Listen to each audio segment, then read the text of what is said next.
ಸ್ನೇಹಿತರೆ, ತ್ರಿಭಾಷ್ ಮೀಡಿಯಾಗೆ ಸ್ವಾಗತ ಸುಸ್ವಾಗತ. ಗೆಳೆಯರೆ, ನೀಲಕಂಠ, ಜಟಾಜುಟ, ಗಂಗಾಧರ, ಸ್ಮಶಾನ ರುದ್ರ, ಸರ್ವವ್ಯಾಪಿ ಜಗದೀಶ್ವರ, ದೇವರ ದೇವ ಮಹಾದೇವ ಎಂದು ಹಲವಾರು ನಾಮಾಂಕಿತಗಳಿಂದ ಕರೆಯಲ್ಪಡುವ ನಿಜ ಭಕ್ತರ ಕೂಗಿಗೆ ಮುಗ್ಧ ಮಗುವಿನಂತೆ ಬಂದು ಪಡೆಯುವ ಆತನನ್ನು ಭೋಲೇನಾಥ ಎಂದು ಸಹ ಕರೆಯುವುದುಂಟು. ನಮ್ಮ ಪವಿತ್ರ ಹಿಂದೂ ಪುರಾಣದ ಪ್ರಕಾರ ಲಯ ಅಥವಾ ಮುಕ್ತಿಯ ದೇವರು ಎಂದು ಕರೆಯಲ್ಪಡುವ ಎಲ್ಲಾ ಯೋಗಿಗಳ ಗುರು ಪರಮಯೋಗಿ ಶಂಕರ. ಸರಳ ಬಟ್ಟೆ, ಸರಳ ಜೀವನ ಶೈಲಿ, ಶಾಂತಚಿತ್ತ, ಸದಾ ಧ್ಯಾನದಲ್ಲಿ ಕುಳಿತಿರುವ ಭಕ್ತವತ್ಸಲನಾದ ಪರಮಶಿವ ರೌದ್ರಾವತಾರದಲ್ಲಿ ರುದ್ರ ತಾಂಡವವನ್ನು ನರ್ತಿಸುತ್ತಾ ಪ್ರಳಯ ಭಯಂಕರನಂತೆ ಕಾಣುವ ರುದ್ರ. ಹೌದು, ಅವನೇ ಆದಿದೇವ ಮಹಾಶಿವ. ಭೂಲೋಕದಲ್ಲಿ ಹಲವಾರು ಆರಾಧನಾ ಕ್ರಮಗಳಿಂದ ಆತನನ್ನು ಆರಾಧಿಸುವುದುಂಟು. ಭಕ್ತವತ್ಸಲನಾದ ಅವನು ಉದಾರ ಮನಸ್ಸುಳ್ಳವನು. ಹಾಗಾಗಿನೇ ಅವನನ್ನು ಒಲಿಸಿಕೊಳ್ಳಲು ಕಠಿಣ ಪರಿಶ್ರಮವೇನು ಬೇಕೆಂದಿಲ್ಲ. ಈತನನ್ನು ಒಲಿಸಿಕೊಳ್ಳಲು ಪರಿಶುದ್ಧ ಭಕ್ತಿಯೊಂದಿದ್ದರೆ ಸಾಕು. ಎಲ್ಲಾ ಮಂತ್ರಗಳಲ್ಲಿ ಓಂ ನಮಃ ಶಿವಾಯ ಎಂಬುದು ಅತ್ಯಂತ ಪ್ರಬಲವಾದ ಪಂಚಾಕ್ಷರಿ ಮಂತ್ರವಾಗಿದೆ. ಓಂ ಎಂಬುದು ಬ್ರಹ್ಮಾಂಡದ ಮೊದಲ ಶಬ್ದವಾಗಿದೆ. ಬ್ರಹ್ಮಾಂಡವು ಎಷ್ಟು ಅದ್ಭುತವಾಗಿದೆ ಎಂಬುದಕ್ಕೆ ಒಂದು ದೊಡ್ಡ ಸಂಕೇತವಾಗಿದೆ. ಓಂ ಎಂದರೆ ಶಾಂತಿ ಮತ್ತು ಪ್ರೀತಿ ಎಂದರ್ಥ. ನಮಃ ಶಿವಾಯ ಎಂದರೆ ನಾನು ಶಿವನಿಗೆ ನಮಸ್ಕರಿಸುತ್ತೇನೆ ಎಂಬ ಅರ್ಥವನ್ನು ಸೂಚಿಸುತ್ತದೆ. ಇಂದು ನಾನು ಹೇಳ ಹೊರಟಿರುವ ವಿಷಯ ಶಿವನ ಆರಾಧನಾ ಕ್ರಮಗಳಲ್ಲಿ ಒಂದಾದ ಮಹಾಶಿವರಾತ್ರಿಯ ಬಗ್ಗೆ. ವೈಜ್ಞಾನಿಕವಾಗಿ ಶಿವರಾತ್ರಿಯನ್ನು ಯಾಕೆ ಹೀಗೆ ಆಚರಿಸುತ್ತಾರೆ ಮತ್ತು ಶಿವನಿಗೂ ಈ ಹಬ್ಬಕ್ಕೂ ಇರುವ ಸಂಬಂಧವನ್ನು ನಾವಿಲ್ಲಿ ನೋಡುವ ಮೊದಲು, ನೀವಿನ್ನು ನಿಮ್ಮ ಪ್ರೀತಿಯ ತ್ರಿಭಾಷ್ ಮೀಡಿಯಾ ಚಾನೆಲ್ ಅನ್ನು ಮೊದಲನೇ ಬಾರಿ ನೋಡ್ತಾ ಇದ್ರೆ ದಯವಿಟ್ಟು ಸಬ್ಸ್ಕ್ರೈಬ್ ಮಾಡಿ ಹಾಗೂ ನನ್ನ ಎಲ್ಲಾ ಮುಂದಿನ ವಿಡಿಯೋಗಳ ನೋಟಿಫಿಕೇಶನ್ಗಾಗಿ ಬೆಲ್ ಬಟನ್ ಒತ್ತೋದನ್ನ ದಯವಿಟ್ಟು ಮರಿಬೇಡಿ.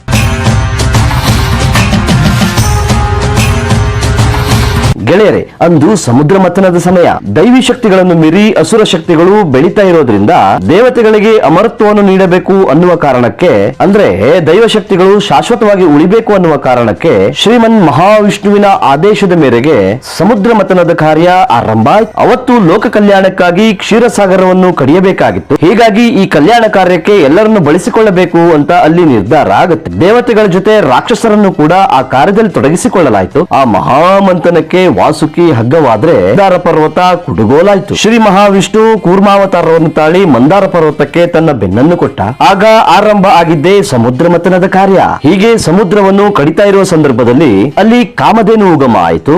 ಇದೆಲ್ಲವನ್ನು ಕೊಡುವ ಕಲ್ಪವೃಕ್ಷ ಬಂತು. ಸರ್ವ ಮಂಗಳೆ, ಸರ್ವ ಸಂಪನ್ನೆ ಮಹಾಲಕ್ಷ್ಮಿ ಕೂಡ ಬಂದ್ಲು. ಹೀಗೆ ಲೋಕ ಕಲ್ಯಾಣಕ್ಕೆ ಬೇಕಾದ ಒಳ್ಳೆಯದು ಎಲ್ಲವೂ ಬಂದ ಮೇಲೆ ಸೃಷ್ಟಿಯ ವಿನಾಶಕ್ಕಾಗಿ ಏನಾದ್ರೂ ಒಂದು ಬರಲೇಬೇಕಲ್ವಾ. ಹೀಗಾಗಿ ಮಥನದಿಂದ ಹಾಲಾಹಲ ಅಂತ ಕರೆಯಲ್ಪಡುವ ಕಾರ್ಕೋಟಕ ವಿಷ ಒಂದು ಸೃಷ್ಟಿಯಾಯಿತು. ಕಾರ್ಕೋಟಕ ವಿಷ ಮಂದಾರದ ಅಡಿಯಿಂದ ಮೇಲೆದ್ದು ಬರ್ತಾ ಇದ್ದಂತೆ ಮೂರು ಲೋಕಗಳು ಆ ವಿಷದಿಂದ ಸಂಪೂರ್ಣ ದಹಿಸಿ ಬಿಡುವ ಆತಂಕವೊಂದು ಶುರುವಾಯಿತು. ಹುಟ್ಟಿಕೊಂಡ ಹಾಲಾಹಲವನ್ನು ತಡೆಯುವರಾರು, ಅದನ್ನು ನಿಗ್ರಹಿಸುವರಾರು? ಈ ಪ್ರಶ್ನೆಗೆ ದೇವಾನುದೇವತೆಗಳಿಗೆ, ರಾಕ್ಷಸರಿಗೆ ಆ ಕ್ಷಣ ನೆನಪಾಗಿದ್ದ ಆದಿದೇವ ಮಹಾಶಿವ. ತಕ್ಷಣಕ್ಕೆ ಮಹಾದೇವನೇ ಮೊರೆ ಹೋದ ದೇವರಾಕ್ಷಸರು ಪರಮೇಶ್ವರನನ್ನು ಹಾಲಾಹಲದಿಂದ ಜಗತ್ತನ್ನು, ಸೃಷ್ಟಿಯನ್ನು ಕಾಪಾಡುವಂತ ಮೊರೆ ಇಡ್ತಾರೆ. ಮೊರೆ ಕೇಳಿದ ಶಿವ ಒಂದು ಕ್ಷಣವೂ ತಡ ಮಾಡದೆ ಹಾಲಾಹಲದಿಂದ ತನಗೇನು ಆಗಬಹುದು, ಅದನ್ನು ತಡೆದು ನಿಲ್ಲಿಸುವ ಶಕ್ತಿ ತನ್ನಲ್ಲಿ ಇದೆಯಾ ಇಲ್ಲ ಅಂತ ಯೋಚನೆ ಕೂಡ ಮಾಡದೆ ಕೈಲಾಸಗಿರಿಯಿಂದ ಇಳಿದು ಬಂದು ಶಿವ ನೇರವಾಗಿ ಆ ಕಾರ್ಕೋಟಕ ವಿಷವನ್ನು ತನ್ನ ಕಪಾಲ ಪಾತ್ರೆಯಲ್ಲಿ ತುಂಬಿಸಿಕೊಂಡು ತನ್ನ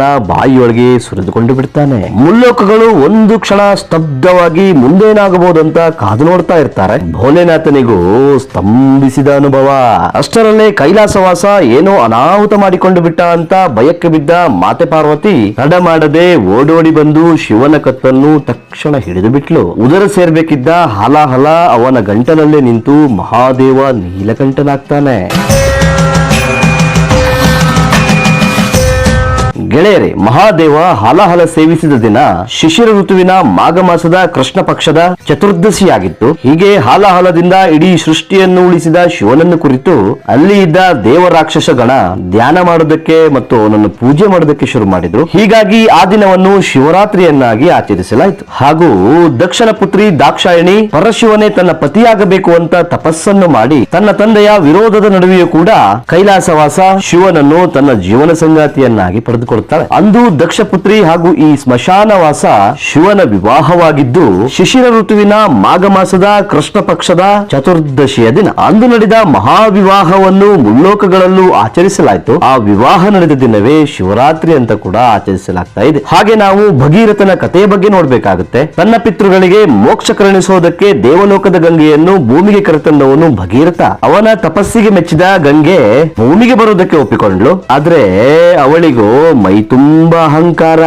ನಾನು ಭೂಮಿಗೆ ಇಳಿಯುವ ರಭಸವನ್ನು ತಡೆಯುವ ಶಕ್ತಿ ಆ ಭೂಮಿಗೆ ಎಲ್ಲಿದೆ? ನನ್ನನ್ನು ತಡೆಯೋರು ಯಾರು? ಅದಕ್ಕೆ ಬೇಕಾದ ಸಿದ್ಧತೆಯನ್ನು ಮೊದಲು ಮಾಡು, ಆಮೇಲೆ ನಾನು ಭೂಮಿಗೆ ಬರ್ತೀನಿ ಎಂದು ಗಂಗೆ.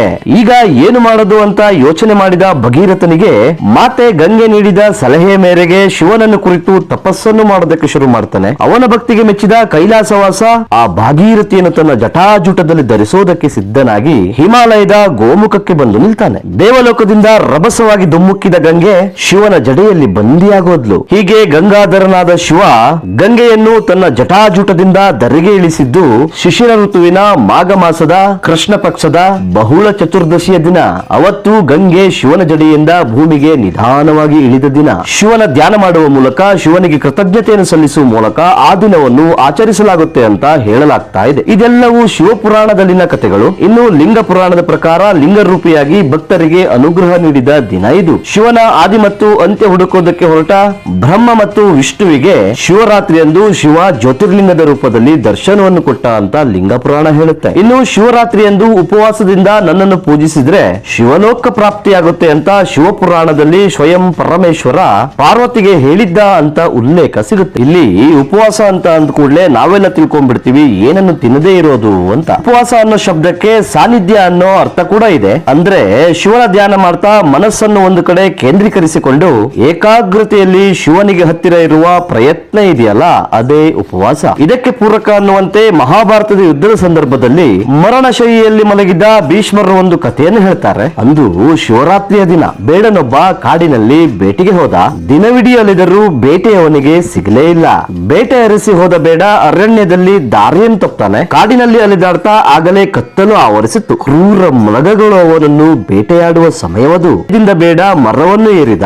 ಮನಸ್ಸಿನಲ್ಲಿ ಶಿವನನ್ನು ನೆನೆಸುತ್ತಾ ಭಯದಿಂದ ಮರದ ಎಲೆಗಳನ್ನು ಕಿತ್ತು ಕೆಳಗೆ ಹಾಕೋದಕ್ಕೆ ಶುರು ಮಾಡ್ತಾನೆ. ಆ ಎಲೆಗಳು ಅವನಿಗೆ ತಿಳಿಯದ ಹಾಗೆ ಕೆಳಗೆ ಇದ್ದ ಶಿವಲಿಂಗದ ಮೇಲೆ ಬೀಳ್ತಾ ಇತ್ತು. ಅವನು ಏರಿ ಕುಳಿತ ಮರ ಕೂಡ ಬಿಲ್ವ ಮರವಾಗಿತ್ತು. ಶಿವರಾತ್ರಿಯ ದಿನ ಪೂರ್ತಿ ರಾತ್ರಿ ಜಾಗರಣೆ ಇದ್ದು ಬಿಲ್ವವನ್ನು ಅರ್ಪಿಸಿದ ಬೇಡನಿಗೆ ಶಿವ ಅಭಯವನ್ನು ಕೊಟ್ಟ. ಶಿವನೇ ಅವನನ್ನು ರಕ್ಷಿಸಿದ ಅನ್ನೋ ಸುದ್ದಿ ಹರಡಿ ಭಕ್ತರು ಶಿವರಾತ್ರಿಯ ದಿನ ಶಿವನನ್ನು ಪೂಜೆ ಮಾಡೋದಕ್ಕೆ ಶುರು ಮಾಡಿದರು. ಪುಣ್ಯದ ಫಲವಾಗಿ ಆ ಬೇಡ ಮುಂದಿನ ಜನ್ಮದಲ್ಲಿ ರಾಜ ಚಿತ್ರಭಾನುವಾಗಿ ಜನ್ಮ ತಾಳಿದ್ದ ಅಂತ ಸರಶೈಯಲ್ಲಿ ಮಲಗಿದ್ದ ಭೀಷ್ಮರು ಹೇಳ್ತಾರೆ ಅನ್ನುವ ಪ್ರತೀತಿ ಇದೆ. ಇನ್ನು ಸ್ಕಂದ ಪುರಾಣದ ಪ್ರಕಾರ ಶಿವರಾತ್ರಿಯ ಸಮಯ ಶಿವನ ಪೂಜೆಗೆ ಅತ್ಯಂತ ಪವಿತ್ರವಾದ ಸಮಯ. ಆ ಪರ್ವ ಕಾಲದಲ್ಲಿ ಧ್ಯಾನ ಸಾಧನೆಗೆ ಅತ್ಯಂತ ಪ್ರಸಕ್ತ ಕಾಲ ಅಂತ ಸ್ಕಂದ ಪುರಾಣ ಹೇಳುತ್ತೆ. ಇವೆಲ್ಲವನ್ನು ನಮ್ಮ ಪುರಾಣಗಳು ಹೇಳುತ್ತವೆ. ಹಾಗೆಯೇ ಈ ಮಹಾಶಿವರಾತ್ರಿಯ ಹಿಂದೆ ಸಾಕಷ್ಟು ವೈಜ್ಞಾನಿಕ ಕಾರಣಗಳು ಕೂಡ ಇವೆ. ನಮಗೆ ತಿಳಿದಿರುವ ಹಾಗೆ ಸೂರ್ಯ ಮತ್ತು ಚಂದ್ರನ ಚಲನೆಯಲ್ಲಿ ಆಗುವ ಎಲ್ಲಾ ಬದಲಾವಣೆಗಳಿಗೆ ಹಾಗೂ ಕಾಲದ ವ್ಯತ್ಯಾಸಗಳಿಗೆ ನಮ್ಮ ದೇಹ ಹೊಂದಿಕೊಳ್ಳಬೇಕಾಗುತ್ತೆ. ಹೀಗೆ ನಾವು ಕಾಲಮಾನವನ್ನು ಗಮನಿಸಿದಾಗ ಶಿಶಿರ ಋತುವಿನ ಮಾಘ ಮಾಸದ ಕೃಷ್ಣ ಪಕ್ಷದ ತ್ರಯೋದಶಿ ಹಾಗೂ ಚತುರ್ದಶಿಗಳ ಮಿಲನದ ನಂತರ ಋತುವಿನಲ್ಲಿ ನಿಧಾನವಾಗಿ ಒಂದಷ್ಟು ಬದಲಾವಣೆಗಳು ಶುರು ಆಗುತ್ತೆ. ಅಂದ್ರೆ ಚಳಿಗಾಲ ಮುಗಿದು ಬೇಸಿಗೆ ಆರಂಭ ಆಗುತ್ತೆ. ಕಾಲ ಬದಲಾಗುವ ಈ ಸಮಯದಲ್ಲಿ ವಾತಾವರಣ ಹೇಗಿರುತ್ತಪ್ಪ ಅಂದ್ರೆ ಸೂರ್ಯನ ಶಾಖ ಹದವಾಗಿ ಇರುತ್ತೆ, ಚಂದ್ರನ ಪ್ರಕಾಶ ಕಡಿಮೆ ಆಗಿರುತ್ತೆ. ಹೀಗಾಗಿ ಪಂಚಭೂತಗಳಿಂದ ರಚನೆಯಾದ ನಮ್ಮ ಶರೀರದಲ್ಲಿ ಕೂಡ ಒಂದಷ್ಟು ಬದಲಾವಣೆಗಳು ಆಗುತ್ತವೆ. ಉಸಿರಾಟದ ತೊಂದರೆ, ಜ್ವರ, ಶೀತ, ಕೆಮ್ಮಿನಂತ ತೊಂದರೆಗಳು ಉಂಟಾಗುವ ಸಮಯ ಇದು. ಸಂಕುಲನಗಳಲ್ಲಿ ಒಂದಷ್ಟು ಬದಲಾವಣೆಗಳಾಗುತ್ತವೆ. ಇಂಥ ಸಮಯದಲ್ಲಿ ನಮ್ಮನ್ನು ನಾವು ಬದಲಾಗುವ ವಾತಾವರಣಕ್ಕೆ ಒಗ್ಗಿಸಿಕೊಳ್ಳುವುದು ಹೇಗೆ? ಅದಕ್ಕೆ ನಮ್ಮ ಹಿರಿಯರು ಒಂದಷ್ಟು ಆಚರಣೆಗಳನ್ನು ಜಾರಿಗೆ ತಂದರು. ಅದಕ್ಕೆ ಭಕ್ತಿಯ ರೂಪವನ್ನು ಕೂಡ ಕೊಟ್ಟರು. ಈ ಬಿಲ್ವ ಪತ್ರ ಇದೆಯಲ್ಲ, ಅದರ ವಾಸನೆ ಕುಡಿಯೋದ್ರಿಂದ ನಮ್ಮ ಉಸಿರಾಟದಲ್ಲಿ ಆಗಬಹುದಾದ ತೊಂದರೆಗಳು ತಪ್ಪುತ್ತವೆ. ಋತು ಬದಲಾಗುವ ಸಂದರ್ಭದಲ್ಲಿ ಉಪವಾಸದಿಂದ ಇದ್ರೆ ಒಳ್ಳೆಯದೇ. ಅದು ಕಡ್ಡಾಯವೇನೂ ಅಲ್ಲ. ಸುಲಭವಾಗಿ ಜೀರ್ಣವಾಗುವ ಆಹಾರವನ್ನು ಸ್ವೀಕರಿಸುವುದು ಆರೋಗ್ಯದ ದೃಷ್ಟಿಯಿಂದ ಒಳಿತು. ಹೀಗಾಗಿ ಬೇಯಿಸಿದ ಹಸಿಯಾಗಿರುವ ಲಘು ಆಹಾರವನ್ನು ಸೇವಿಸುವುದಕ್ಕೆ ಹೇಳ್ತಾರೆ. ಇನ್ನು ಶಿವಲಿಂಗವು ಶಕ್ತಿಯನ್ನು ಹೊರಸೂಸುವ ಕೇಂದ್ರಗಳು. ಕಾಲ ಬದಲಾಗುವ ಸಮಯದಲ್ಲಿ ಲಿಂಗದ ಮೇಲೆ ನೀರಿನ ಅಭಿಷೇಕ ಮಾಡುವುದರಿಂದ ಅಲ್ಲಿ ಶಕ್ತಿಯ ಬಿಡುಗಡೆ ಆಗುತ್ತೆ. ಅದರಿಂದ ಹೊರಬರುವ ಶಕ್ತಿ ನಮ್ಮ ಮಾನಸಿಕ ಹಾಗೂ ದೈಹಿಕ ಆರೋಗ್ಯಕ್ಕೆ ಕಾರಣ ಆಗುತ್ತೆ.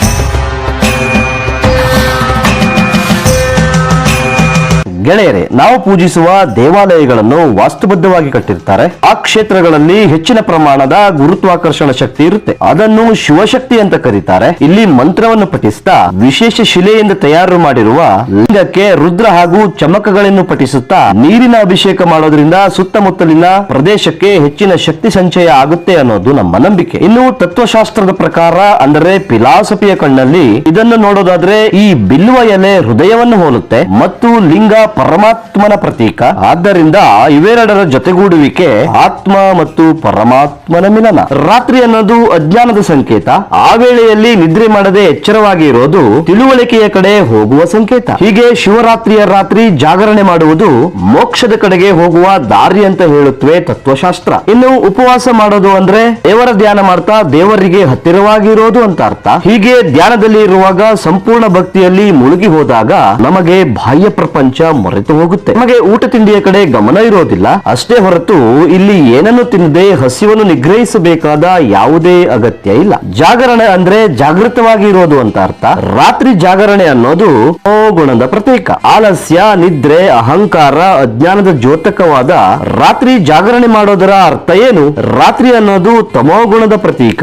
ಆಲಸ್ಯ, ನಿದ್ರೆ, ಅಹಂಕಾರ, ಅಜ್ಞಾನದ ದ್ಯೋತಕ. ಆ ಸಮಯದಲ್ಲಿ ಜಾಗೃತವಾಗಿ ಇರಬೇಕು. ಅಂದ್ರೆ ಅಜ್ಞಾನ, ಆಲಸ್ಯದಿಂದ ನಾವು ಎಚ್ಚರವಾಗಿ ಇರಬೇಕು ಅಂದರ್ಥ. ಹಾಗೆ ನಮಗೆ ಜಾಗೃತವಾಗಿ ಇರುವುದಕ್ಕೆ ಸಹಾಯ ಮಾಡುವ ಶಕ್ತಿಯೇ ದೇವರು. ಆ ಶಕ್ತಿಯ ಸ್ವರೂಪನನ್ನು ಸ್ಮರಿಸುತ್ತಾ ಈ ತಮೋಗಣಗಳಿಂದ ಜಾಗೃತರಾಗಿ ಇರಬೇಕು ಅನ್ನೋದರ ಪ್ರತೀಕ ಶಿವರಾತ್ರಿಯ ಜಾಗರಣೆ. ಅವತ್ತು ಬೆಳಿಗ್ಗೆ ಬೇಗ ಎದ್ದು ಸ್ನಾನ ಮಾಡಿ ಶಿವನಿಗೆ ಅಭಿಷೇಕ ಮಾಡೋದು ನಮ್ಮಲ್ಲಿನ ರೂಢಿ. ಇಲ್ಲಿ ದಿನವನ್ನು 3 ಭಾಗವನ್ನಾಗಿ ಮಾಡಿ ರುದ್ರಾಭಿಷೇಕ ಪೂಜೆಯನ್ನು ಮಾಡೋದು ವಾಡಿಕೆ. ರುದ್ರ ಚಮಕಗಳನ್ನು ಉಚ್ಚರಿಸುವುದರಿಂದ ಉಸಿರಾಟಕ್ಕೆ ಹೆಚ್ಚಿನ ಶಕ್ತಿ ಬರುತ್ತೆ ಮತ್ತು ಸ್ವರಗಳಿಂದ ಹೊರಹೊಮ್ಮುವ ತರಂಗಗಳಿಂದ ಸುತ್ತಮುತ್ತಲಿನ ಪರಿಸರ ಶಕ್ತಿಯುತವಾಗುತ್ತೆ. ಬೆಳಿಗ್ಗೆ, ಸಂಜೆ ಮತ್ತು ರಾತ್ರಿ ಶಿವನ ನಾಮಸ್ಮರಣೆ ಮಾಡ್ತಾ ಜಾಗರಣೆ ಮಾಡೋದು ಪರಿಪಾಠ.